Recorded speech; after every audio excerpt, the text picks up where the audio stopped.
ದೇವಸ್ಥಾನದಲ್ಲಿ ಘಟನೆಗಳಾಗಿದೆ ಅಂತ ಗಮನಕ್ಕೆ ಬಂದಿದೆ. ತಕ್ಷಣ ನಾನು ಎಸ್ ಪಿ ಅವರು ಇವತ್ತು ಇಲ್ಲಿ ಭೇಟಿಯನ್ನು ಕೊಟ್ಟಿದ್ದೀವಿ.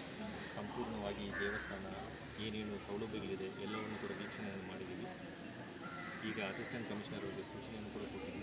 ದೇವಸ್ಥಾನ ಆಡಳಿತ ಮಂಡಳಿ ಹೇಗಿದೆ ಮತ್ತು ದೇವಸ್ಥಾನದ್ದು ಫೈನಾನ್ಷಿಯಲ್ ಹಾಗೂ physical assets properties revenue generation ಏನಿದೆ ಎಲ್ಲವನ್ನು ಕೂಡ ಮಾಹಿತಿಯನ್ನು ಸಂಗ್ರಹಣೆ ಮಾಡಬೇಕು ಅಂತ ಇದನ್ನೆಲ್ಲ ನಾವು ನೋಡಿಬಿಟ್ಟು ಮತ್ತು ಅವ್ರದ್ದು ಏನಿದೆಯೋ ಇಬ್ಬರು ಕೂಡ ಆಡಳಿತ ಮಂಡಳಿ ಹಾಗೂ ಅವ್ರದ್ದು ಏನು ಭಟ್ರಿದ್ದಾರೆ ಅವರಲ್ಲಿ ಕೂಡ ಅವ್ರದ್ದು ಏನು ಸಮಸ್ಯೆಗಳಾಗಿದೆ ಅವ್ರದ್ದು ಏನು ಮನವಿಗಳಿದೆ ಎಲ್ಲವನ್ನು ಕೂಡ ನಾನು ಸಪ್ರೇಟಾಗಿ ಅವರಲ್ಲಿ 1 to 1 ವಿಚಾರಣೆಯನ್ನು ಮಾಡಿದ್ದೀನಿ. ಅವರು ಕೂಡ ತಮ್ಮದು ಏನಿತ್ತು ಸಮಸ್ಯೆಗಳೆಲ್ಲವನ್ನು ನಮ್ಮ ಮುಂದೆ ಮಂಡಿಸಿದ್ದಾರೆ.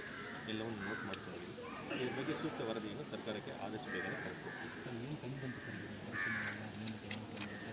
ಇಲ್ಲ, ಈಗ ಅದಕ್ಕಿಂತ ಜೊತೆಗೆ ಈಗ ಪ್ರಾಥಮಿಕವಾಗಿ ನಾನು ವೀಕ್ಷಣೆ ಮಾಡಿ ಕೆಲವೊಂದು ಮಾಹಿತಿಯನ್ನು ಇದು ಮಾಡ್ಕೊಂಡಿದ್ದೀನಿ. ಅದು ಸಂಪೂರ್ಣ ಒಂದು ಸ್ವರೂಪ ಪಡೆಯಬೇಕಾದ್ರೆ ಅಸಿಸ್ಟೆಂಟ್ ಕಮಿಷನರ್ ಇಲ್ಲೇ ನಾನು ಕೆಲವೊಂದು ವಿಚಾರಗಳನ್ನು ಹೆಚ್ಚಿನ ವಿಚಾರಗಳು ಹೇಳಿದ್ದೀನಿ. ಅವರು ಇದ್ದು ಎಲ್ಲವನ್ನು ಕಲೆಕ್ಟ್ ಮಾಡಿಕೊಂಡು ನಾವು ಫೈನಲ್ ಮಾಹಿತಿ ಕೊಟ್ಟ ಮೇಲೆ ಅದ್ರ ಬೇಸಿಸ್ ಮೇಲೆ ನಾವು ಸರ್ಕಾರಕ್ಕೆ ಮನವಿಯನ್ನು ಕೊಡ್ತೀವಿ.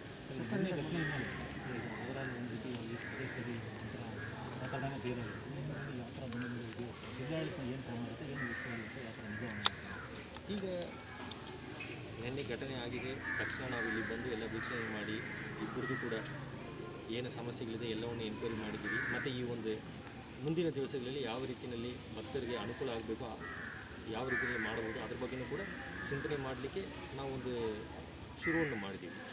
ಈಗ ನಾವು ನಮ್ಮ ಕೆಲಸ ಎಲ್ಲ ಮಾಡಿ ಸರ್ಕಾರಕ್ಕೆ ವರದಿ ಕೊಟ್ಟು ಸರ್ಕಾರದ ಮುಂದಿನ ನಿರ್ದೇಶನ ತಗೊಂಡು ಮಾಡಬೇಕಾಗಿದೆ. ಈಗ we have started the work. ಸ್ವಲ್ಪ ನಮ್ಗೆ ಕಾಲ ಅವಕಾಶ ಕೊಡ್ತೀವಿ. Thank you.